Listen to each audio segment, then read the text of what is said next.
اس نے تمہیں کئی مراحل سے گزارا، یعنی انسان جو ہے وہ ایک بے قدر پانی تھا، اس کے بعد وہ رحم مادر کے اندر ایک جنین کی شکل میں رہا، پھر وہ 9 مہینے کے اندر اللہ تعالیٰ نے اسے ایک الٹیمیٹلی ایک تخلیق تک پہنچایا، اس میں 4 مہینے کے بعد اس میں روح بھی پھونکی گئی، پھر اس کو ایک مکمل انسان بنا کے جو ہے وہ دنیا میں نکالا، اور پھر اس کو نکلتے ہی گائیڈ کر دیا کہ دودھ پینے کا طریقہ کیا ہے۔ چھوٹے بچے کو اگر سکھانا پڑ جائے کہ دودھ کیسے پینا ہے، کوئی سکھا سکتا ہے اس کی انسٹنکٹ میں ڈال دیا کہ تم نے کیسے دودھ پینا۔ اور یہ انسان کا بچہ تو بہت کمزور ہے، آپ ذرا جانوروں کے بچوں کو کبھی دیکھیں نا، یہ جو چوزے مرغیوں کے نکلتے ہیں نا چھوٹے چھوٹے انڈے سے، وہ نکلتے ہی دانہ چگنے شروع کر دیتے ہیں، اور وہ پانی پینا ان کو طریقہ پتہ ہوتا ہے۔ مگرمچھ دیکھیں، یعنی دنیا میں چند مضبوط ترین اور طاقتور ترین جانوروں میں سے ایک جانور ہے۔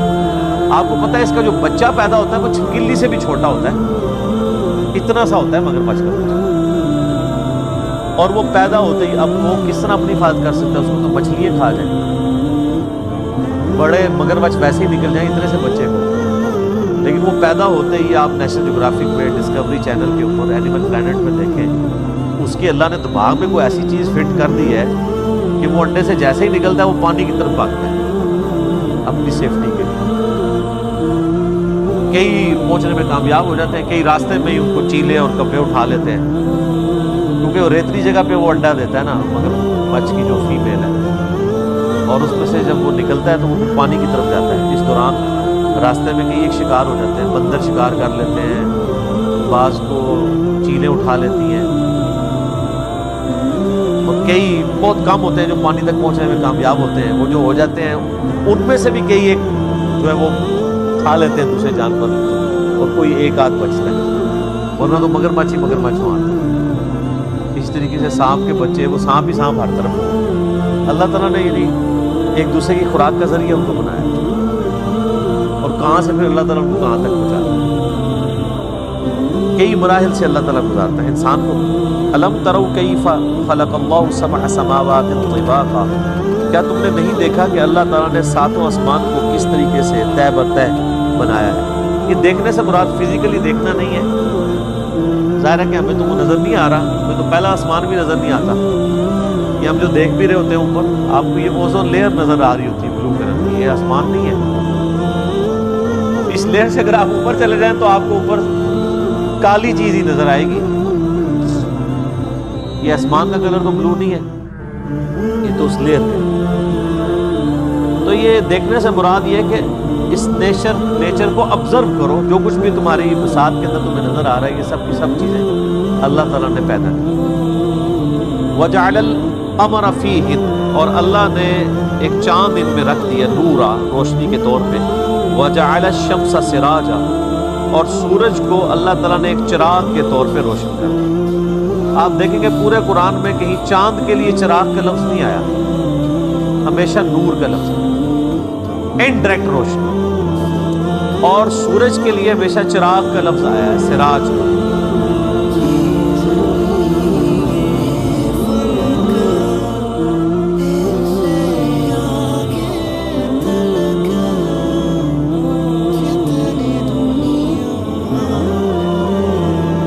جو خود سے روشن ہے، اور آج ہمیں یہ بات پتہ ہے کہ چاند کی روشنی اپنی نہیں ہے بلکہ وہ ریفلیکٹڈ لائٹ،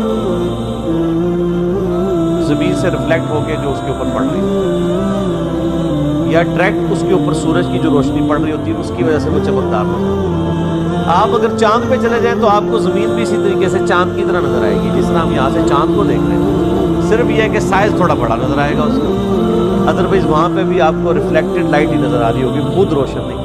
اسی وجہ سے آپ دیکھیں چاند، جب 14ویں کا چاند بھی آپ آسانی سے اسے دیکھ سکتے ہیں، سورج کو نہیں آپ دیکھ سکتے، وہ خود سے روشن ہے۔ تو اللہ تعالیٰ نے یہ سورج اور چاند کو رکھا، اور ظاہر انسانیت کا تعلق تو اسی کے ساتھ ہے، انسانیت پوری کی پوری انہی کے ساتھ، انہی چیزوں کی فیکٹری ہے، سورج اور چاند۔ باقی جتنے سیارے ہیں یا کائنات کی جو تفصیلات ہیں وہ ڈائریکٹلی ہمارے ساتھ ریلیٹڈ ہیں، اسی لیے صرف انہی چیزوں کا ذکر کیا جاتا ہے جس کو عوام الناس ابزرو کریں. واللہ انبتکم من الارض نباتا، اور اللہ نے تمہیں زمین سے عجب طرح سے اگایا. اللہ کہہ رہا ہے ہم نے تمہیں زمین سے اگایا ہے، جس طرح یعنی بیج سے درخت زمین سے نکلتا ہے. کیوں؟ کیونکہ انسان کی کریشن کا جو مادہ ہے وہ جس خوراک سے تیار ہوا ہے وہ زمین سے آئی ہے، اور اس کے بعد انسان کو زندہ رہنے کے لیے جو کچھ چاہیے وہ زمین سے آ رہا ہے. آج دنیا سے دودھ ختم ہو جائے نا، انسانیت نہیں پل بڑھ کے جوانوں سے، صرف دودھ ختم ہو جائے. تو یہ بھینسیں جو دودھ دے رہی ہیں یہ بھی زمین سے آ رہا ہے. کیوں؟ بھینس جو چارہ کھا رہی ہے وہ کہاں سے آ رہا ہے؟ زمین سے. چارہ نہیں کھائے گی تو دودھ کہاں سے آئے گا؟ تو الٹیمیٹلی اس کائنات کے اندر جو یہ میریکل پلانٹ ہے زمین، اس کے اوپر جتنی بھی زندگی ہے اس زندگی کا دار و مدار اس زمین کے اوپر ہے، اور زمین کے اندر اوپر جو زندگی ہے اس کا دار و مدار سورج کے اوپر. سورج نہ ہو تو زمین پہ کوئی بھی خوراک نہیں پروان چڑھ سکتی، نہ موسم بدل سکتے ہیں، نہ بارشیں ہوں گی، نہ ہوائیں چلیں گی. اللہ تعالیٰ نے سورج کو ذریعہ بنا دیا. تو اگر اس وقت سب سے بڑا کوئی مشکل کشا ہے نا مخلوقات میں سے تو وہ سورج ہے. جن بزرگوں کو آپ مشکل کشا سمجھتے ہیں نا ان کا مشکل کشا بھی سورج ہے، کیونکہ سورج نہ ہوتا تو وہ کھا پی نہ سکتے، زندہ ہی نہ رہ سکتے. لیکن کبھی ہمیں یہ خیال آیا کہ ہم سورج کو پکاریں مدد کے لیے کہ المدد یا سورج میری مدد فرمائیے. حالانکہ آپ اس کو نہ بھی کہتا بھی وہ آپ کی مدد کر رہا ہے، کیونکہ اللہ تعالیٰ نے اسے آپ کے کام میں لگا دیا، آپ کی خدمت میں لگا دیا. وہی اللہ ہے جس نے تمہیں زمین سے عجیب طریقے سے اگا لیا. ثم یعیدکم، پھر تمہیں اسی زمین میں لوٹا دے گا. فیہا، اس میں. ویخرجکم اخراجا، اور پھر دوبارہ اسی زمین سے باہر نکال. اسی سے پیدا ہوئے، اسی کی خوراک سے پل بڑھ کر جوان ہوئے، اسی زمین میں لوٹا دیے گئے، اور قیامت والے دن اسی زمین سے تمہیں دوبارہ سے زندہ کیا. زمین میں انسان لوٹتا ہے سر. کسی شخص کو اگر ایئر کریش میں بھی موت آئی ہے نا، اس کے اجزاء بھی الٹیمیٹلی زمین میں ہی ہیں. کوئی شخص سمندر میں غرق ہو گیا ہے، اس کے اعضاء بھی الٹیمیٹلی زمین میں ہی ہیں. سمندر میں اگر کوئی مچھلی بھی کسی کو کھا لے تو مچھلی کو بھی موت آتی ہے. جب مچھلی کو موت آئے گی وہ بھی الٹیمیٹلی زمین میں ہی ختم ہوگی. باہر کوئی شخص جو ہے وہ روڈ ایکسیڈنٹ میں مرتا ہے، اس کو دفنا دیا جاتا ہے، وہ بھی زمین میں جاتا ہے. کوئی عام حالت میں مرتا ہے، اس کو کوئی آگ میں جلا دیتا ہے، اس کے بھی ذرات الٹیمیٹلی زمین میں چلے گئے. ہر چیز زمین کے اندر چلے گی. واللہ جعل لکم الارض بساطا، اور اللہ ہی اس زمین کو تمہارے لیے فرش کی طرح اللہ نے ہی بچھا دیا ہے. لتسکلوا منہا سبلا فجاجا، تاکہ تم اس کے کھلے راستوں میں چلو. اب یہ ساری کی ساری گفتگو یعنی نوح علیہ السلام کی وہ دعوت و تبلیغ، کس طریقے سے انہوں نے لوگوں کو اللہ کی طرف بلایا، اس کا ذکر چل رہا. قال نوح رب انہم عصونی، نوح علیہ السلام نے کہا ہے میرے رب انہوں نے میری نافرمانی کی ہے. واتبعوا من لم یزدہ مالہ وولدہ الا خسارا، اور یہ پیروی کرتے رہے ہیں ان کی کہ جن کو ان کی مال اور اولاد نے خسارے کے سوا کچھ نہ دیا. یعنی اس قوم کے بڑے بڑے سردار جن کو اپنے مال پر اور اولاد پر ناز تھا، انہوں نے آخرت کا خسارہ کمایا، اور میری قوم بھی انہی سرداروں کی پیروکار ہوئی کہ جن کے مال اور اولاد کی وجہ سے وہ تباہ و برباد ہوئے، کہ اللہ نے ان کو نعمتیں دی تھی بجائے اللہ کے شکر گزار بننے کے نافرمان بنے. وَمَكَرُوا مَكْرًا كُبَّارًا، اور انہوں نے بڑے بڑے مکر و فریب کیے. وَقَالُوا لَا تَذَرُنَّ آلِهَتَكُمْ، اور وہ بڑے بڑے جو سردار تھے وہ کہنے لگے پیغمبر کے مقابلے پہ، نوح علیہ السلام کے مقابلے پہ کہ لا تذرن آلہتکم، دیکھو تم اپنے معبودوں کو نہ چھوڑنا. ولا تذرن ودا ولا سواعا ولا یغوث ویعوق ونسرا، اور جو تمہارے بڑے بڑے آلہہ ہیں نا جن کو تم نے خدا بنایا ہوا ہے، کون کون سے؟ ود اور سواع اور یغوث اور یعوق اور نسر. یہ 5 ان کے بڑے بڑے خدا انہوں نے کھڑے ہوئے تھے. اس کے کانٹیکسٹ میں صحیح بخاری میں انہی آیات کے کانٹیکسٹ میں صحیح سند کے ساتھ ابن عباس کا قول ہے کہ یہ 5 اللہ کے نیک بندے تھے جن کی تصویریں قوم نوح نے ان سے پہلے ان کے باوجداد نے احترام کے طور پہ پہلے اپنے گھروں میں دکانوں میں لٹکانی شروع کی کہ یہ بڑے اللہ کے نیک بندے ہیں اور ان کی وجہ سے ہمیں بھی عبادت کا شوق اور جذبہ پیدا ہوگا. یہ الفاظ پہ ذرا غور کریں کہ ان کی وجہ سے جب ہم اللہ کے اولیاء اللہ کی تصویریں دیکھیں گے نا تو ہمیں بھی جذبہ پیدا ہوگا, عبادت کا شوق پیدا ہوگا کہ یہ کتنے نیک نیک لوگ تھے. پھر وقت گزرتا گیا تو انہوں نے بت بھی تراشنے شروع کیے اور پھر جب مزید وقت گزرا تو انہی کو سجدہ بھی کرنا شروع کر دیا. یہ پوری حدیث صحیح بخاری میں یہ سورہ نوح کی یہ آیت نمبر 23 کے کانٹیکسٹ میں ابن عباس کی موقوفاً روایت موجود ہے. اور نام ذرا دیکھیں کیا ہے, ود, سوا اور یغوث. یہ تو ایک تو ابھی تک چل رہا ہے, یہ غوث یہی ہے, یغوث جس کو مشکل کشا غوث کہتے ہیں نا, غوث نہ ہو تو زمین قائم نہیں رہ سکتی. تو یہ غوث دیکھیں کب سے ہے, کب سے چل رہا ہے, یہ نام یعنی کامن ہے. تو یہ 5 انہوں نے بت بنائے ہوئے تھے اور وہ الٹیمیٹلی ایک اللہ کے نیک بندے تھے. اب ذرا اسی کا ریپلیکا اس امت میں آپ دیکھیں کہ یہاں پہ بھی لوگوں سے جب پوچھے نہیں مزارات آپ کیوں بناتے ہیں, وہ کہتے ہیں کہ ہم ادھر کوئی بزرگوں سے مانگنے تو نہیں جا رہے ہوتے.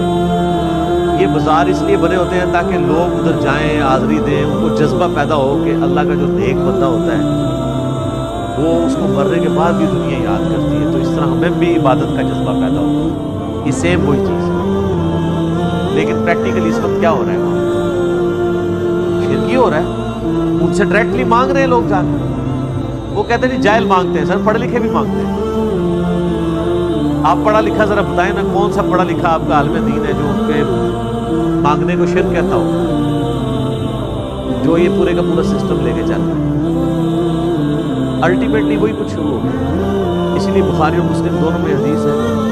میں نے اس پہ ایک ڈیٹیل لیکچر دیا ہے, مسئلہ نمبر 27 وزارات گنبد خضرا مسجد نبوی, اس کے اوپر اس میں نے بخاری اور مسلم سے حدیث بتائی تھی کہ نبی علیہ السلام کی وفات کے دن تھے تو نبی علیہ السلام کی 2 بیویاں ام سلمہ اور ام حبیبہ آپس میں گفتگو کر رہی تھی کہ جب ہم حبشہ گئے تھے ہم نے ماریا نام کا ایک گرجا وہاں پہ دیکھا,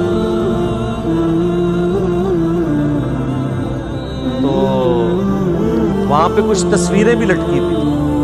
تو نبی علیہ السلام اپنے آخری دنوں میں تھے, بیماری کی حالت میں آپ نے یعنی یہ باتیں جب اپنی بیویوں کی سنی تو اما عائشہ کہتی ہیں نبی علیہ السلام فرمایا یہی تو ان میں خرابی تھی کہ ان میں سے جب کوئی نیک آدمی مر جاتا تھا تو اس کی قبر پہ اس کی تصویریں لٹکا دیتے تھے, پھر قبر پہ سجدے شروع کر دیتے تھے.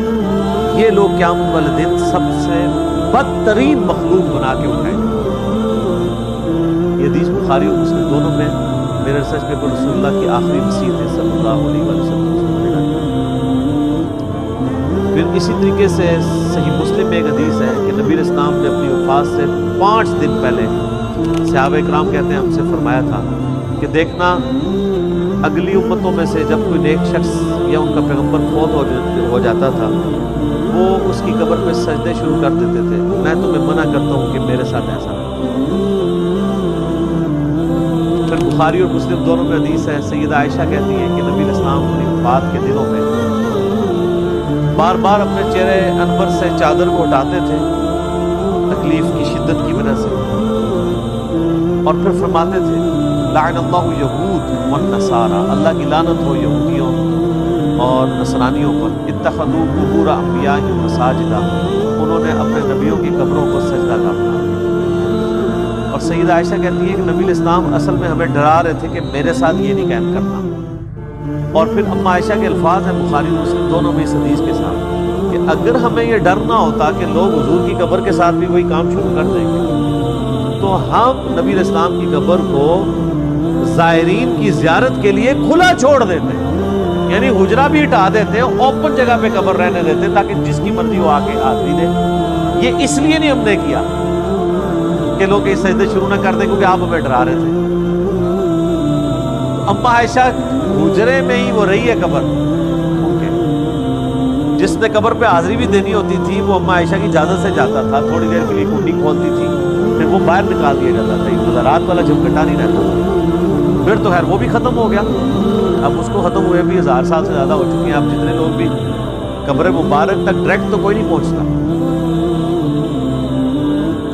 قبر مبارک کے گرد جو ایک دیوار انہوں نے ایک گول سی بنائی ہوئی ہے جس کے اندر ساری قبریں ہیں، وہ اس دیوار کے باہر سے ہی حاضری دے کے آ جاتے ہیں، ڈائریکٹ قبر تک نہیں پہنچتے، وہ تو حصار کے اندر ہے۔ تو نبی علیہ السلام کی قبر مبارک کو اللہ تعالیٰ نے اس طرح کی چیزوں سے بچا کے رکھا، اور آپ کی دعا بھی ہے مسند احمد میں، اللہم لا تجعل قبری وثنا یعبد، اے اللہ میری قبر کو وہ بت نہ بننے دینا کہ لوگ اسے پوجنا شروع کریں۔ آپ حیران ہوں گے کہ نبی علیہ السلام نے اپنی قبر مبارک کے لیے بت کا لفظ استعمال کیا، اتنا سخت لفظ۔ یہاں تو کہتے ہیں نا جی وہ نیت جب تک نہ ہو، مجھے پتہ ہے نبی علیہ السلام کو بت کس نے ماننا ہے، لیکن آپ کو خدشہ تھا کہ امت یہ کام نہ کرے۔ صحیح بخاری میں حدیث ہے، دیکھنا میری شان کو اس طرح بلند نہ کرنا جس طرح اگلے لوگوں نے عیسیٰ ابن مریم کے ماننے والوں نے، انہوں نے اپنے نبی کی شان کو بلند کیا اور اپنے ڈیوینٹی میں کلیم کر دیا، خدا کا بیٹا کہنا شروع کر دیا، میں اللہ کا بندہ اور اس کا رسول ہوں، مجھے اللہ کا بندہ اور اس کا رسول ہے۔ نبی علیہ السلام تو امت کو ڈراتے رہے، اس کے باوجود دیکھ لے کیا کچھ ہو رہا ہے، اتنا کوئی ڈرا کے گئے ہوئے ہیں، لیکن بتایا ہے پہلے ہی، بخاری مسلم دونوں میں حدیث موجود ہے کہ تم بھی اگلے لوگوں کی پیروی کرو گے، قدم با قدم بالشت بر بالشت، حتیٰ کہ اگلے لوگوں میں سے کوئی گوہ کے سوراخ میں داخل ہوا تو تم بھی وہی کام کرو۔ تو صحابہ کرام نے پوچھا یہ اگلے لوگوں سے مراد کیا یہود و نصارہ؟ آپ نے فرمایا اگر وہ نہیں تو اور کون ہوگا؟ تو یہود و نصارہ کی تمام خرابیاں اس امت میں بھی منوان اسی طریقے سے آئیں گی، یہ نبی علیہ السلام کی پروفیسی ہے۔ بعض لوگوں نے اس میں پردہ ڈالنے کے لیے نا وہ یہ کہنا شروع کیا انہیں جی نہیں یہ جو اس سے مراد یہود و نصارہ کا فیشن ہے، یہ نہیں ہے کہ یہودیوں والے اور نصرانیوں والے عقیدے آ جائیں گے، کیونکہ ان کے اپنے عقیدے یہودیوں نصرانیوں والے ہو چکے ہوئے تھے، اس لیے انہوں نے کہا کہ یار اس کی یہ نہیں کرنے کی کوشش کریں۔ لیکن سر یہ حدیث کس موقع پہ ہے؟ وہ جامعہ ترمذی میں موجود ہے، غزوہ حنین کے موقع پر جو کفار عرب کے خلاف آخری جنگ ہوئی ہے نا، فتح مکہ کے بھی 4-5 مہینے کے بعد وہ غزوہ حنین ہوئی ہے قبیلہ حوازن کے خلاف۔ بس اس جنگ کے بعد پھر پورے عرب نے نبی علیہ السلام کو ایز اے پاور تسلیم کر لیا۔ تو غزوہ حنین کے موقع پر نبی علیہ السلام جب اپنے صحابہ کے ساتھ جا رہے تھے تو راستے میں ایک درخت آیا جسے ذات انواد کہا جاتا تھا، جس پہ مشرکین جنگ میں فتح کے لیے برکت حاصل کرنے کے لیے اپنی تلوار تھوڑی دیر کے لیے لٹکاتے تھے یا ٹچ کرتے تھے پھر آگے چلے جاتے تھے۔ تو کچھ اصحاب نے عرض کی اے اللہ کے رسول صلی اللہ علیہ وآلہ وسلم آپ بھی ہمارے لیے کوئی ایک درخت مقرر کر دیں برکت کے لیے۔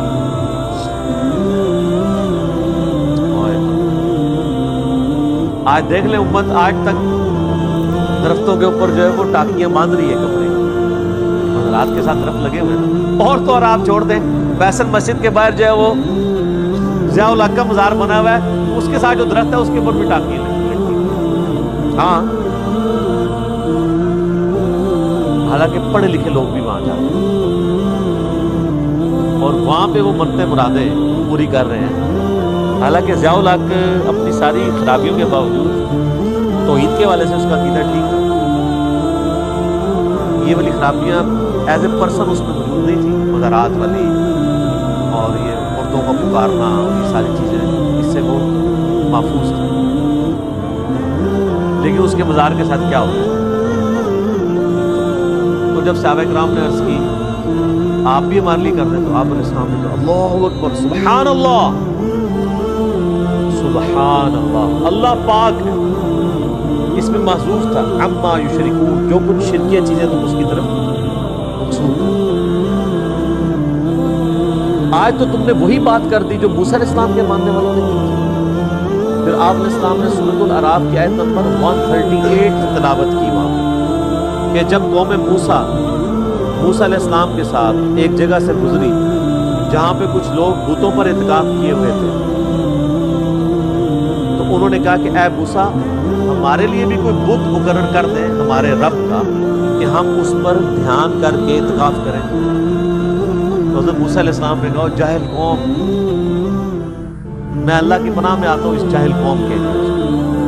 آپ دیکھیں پیغمبر موجود ہے، توحید راسخ ہے، پھر بھی وہ پیغمبر کو کہہ رہے ہیں ایک بت ہمیں بنا دیں. یعنی دل کاری آنا ہے نا. وہ اکثر لوگ کہتے ہیں نا جناب ہم محرم میں یا میلاد میں جب اوٹ پٹانگ کام کر رہے ہوتے ہیں نا تھوڑا بہت ساڈا بھی دل کرتا ہی ہے. یہ میں آپ کو ایگزامپل پیش کر رہا ہوں، یہ آپ کا کوئی قصور نہیں ہے. پیغمبر کے ساتھیوں کا بھی دل کرتا تھا کہ تھوڑا بہت ہم یہ بھی کام ہم بھی کر لیں. ان کاموں میں مزے ہی بڑے ہیں نا، ظواہر ہے نا، لیکن یہی تو آزمائش ہے.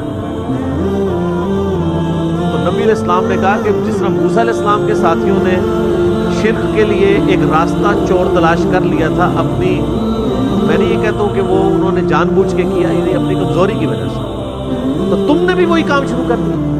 پھر آپ نے فرمایا کہ تم بھی اگلے لوگوں کی پیروی کرو گے قدم بقدم بالشت پر بالشت، حتیٰ کہ اگلے لوگوں میں سے کوئی کو کے سوراخ میں داخل ہوا تم بھی وہی کام کرو. یہ جو حدیث بخاری مسلم میں آئی تھی اس کا شان نزول کہہ لیں یا شان فرمان ہمیں ترمذی سے پتہ چل گیا کہ یہ اس موقع پہ آپ نے فرمایا تھا. تو وہ فیشن کی بات نہیں ہو رہی تھی، عقیدہ توحید کے خلاف جو ایک شرکی ایکٹیویٹی جو صحابہ کرام میں سے چند لوگوں نے نبی علیہ السلام سے ڈیمانڈ کی کہ ایک درخت مقرر کر دیں برکت کے لیے، اس کے موقع پہ آپ نے فرمایا تھا جس طرح موسیٰ علیہ السلام کے ساتھیوں نے اللہ کا بت بنانے کی ڈیمانڈ کی تھی موسیٰ علیہ السلام سے، تم نے مجھ سے درخت مانگ لیا ہے.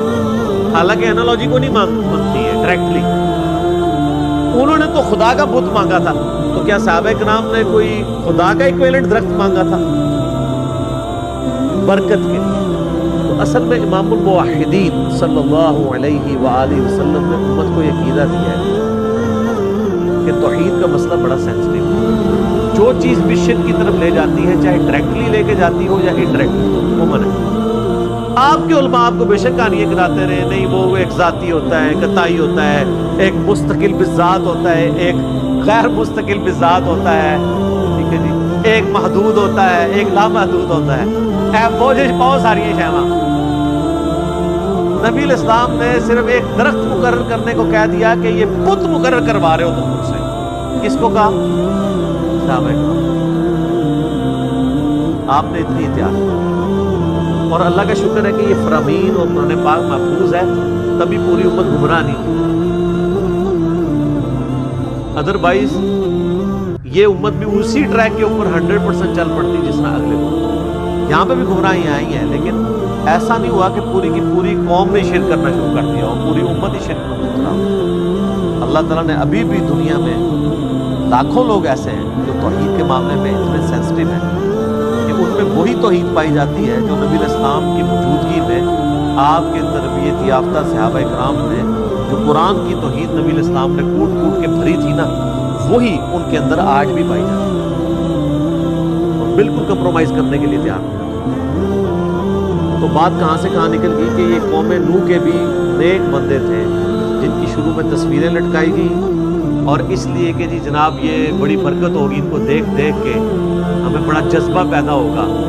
کہتے ہیں اولیاء کی زیارت کے لیے جایا کریں، ان کے مزارات کی زیارت کے لیے بڑا جذبہ پیدا ہوگا. کیا جذبہ پیدا ہوگا؟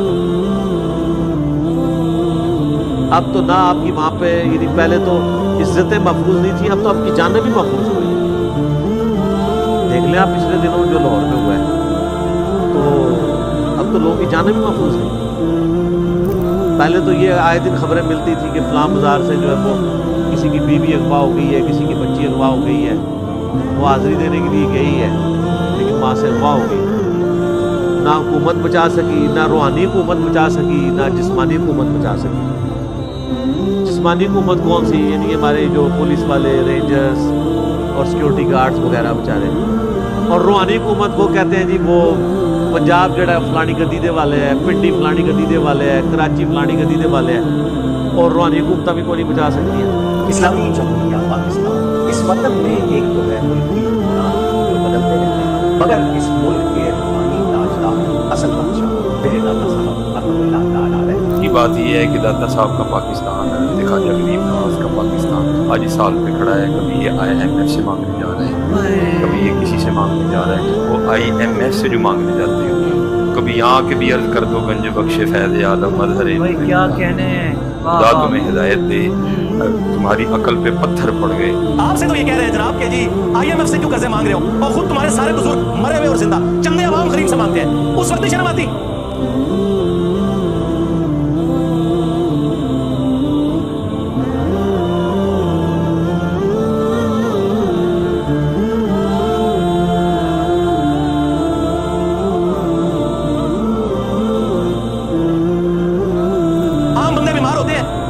لے کے جاتے ہو اور درباروں میں بیٹھے ہوئے بیمار ہوتے ہیں تو انہیں آغا خان اور شفا انٹرنیشنل لے کے جاتے ہو، اس وقت لے جایا کرو نا وہاں پہ اور کہا کرو گنج بخش فیض عالم مظہر نور خدا۔ اور لوگوں کی نہ عزتیں محفوظ ہیں اور نہ پہ وہاں پہ لوگوں کی جان اور مال محفوظ ہے۔ میرے خیال ہے اب بھی اگر کسی کو سمجھ نہ آئے تو اس کو اپنی عقل کا علاج کروانا چاہیے۔ اچھا وہ آپ کو پتہ ہے نا کچھ سال پہلے وہ 11 ستمبر کے دن کعبہ شریف میں کرین گری تھی اور کچھ وہاں پہ حاجی جو ہے وہ یا عمرہ کرنے والے زائرین وہ شہید ہو گئے، تو وہ مزارات پہ بم پھٹنے والی جو پارٹی ہے نا وہ بڑی خوش ہوئی تھی اس سے، ہاں بہت خوش ہوئی تھی، لیکن وہ اپنی خوشی کا ڈائریکٹ اظہار تو نہیں کر سکتے۔ کلپ ان کے آئے، ان کی پھر فیس بک پہ پوسٹیں آئیں کہ ہاں جی جو ہمیں کہتے تھے کہ یہ جو بزرگان دین ہیں یہ قبروں کی حفاظت نہیں کرتے ہیں، تو تمہارے خدا نے کدھر کعبے کی حفاظت کر لی ہے۔ ہاں یہ باقاعدہ علماء کے ویڈیو کلپس موجود ہیں۔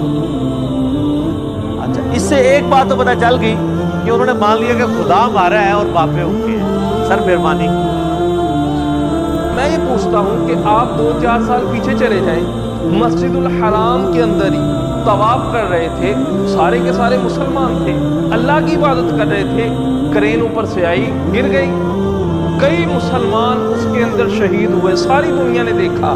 وہاں پر اللہ کہاں چلا گیا تھا؟ جب جیسے یہ کہتا ہے نا کہ دادا صاحب اپنے مزار پر بم بلاسٹ کرنے والے کو نہیں پکڑ سکے، دادا صاحب کدھر چلے گئے؟ تو میں اس سے یہ سوال کرتا ہوں کہ اس وقت اللہ کہاں تھا جب کرین گری، اتنے مسلمان شہید ہو گئے؟ ہم پہلے ہی کہتے ہیں وہ خدا آپ کا نہیں ہے، ویسے پیدا کرنے میں تو آپ کا کریٹر ہے، وہ تو ہندو سکھ عیسائی سب کا ہی خدا ہے، وہ ان معنوں میں تو سب کا خدا ہے، وہ شیطان کا بھی رب ہے،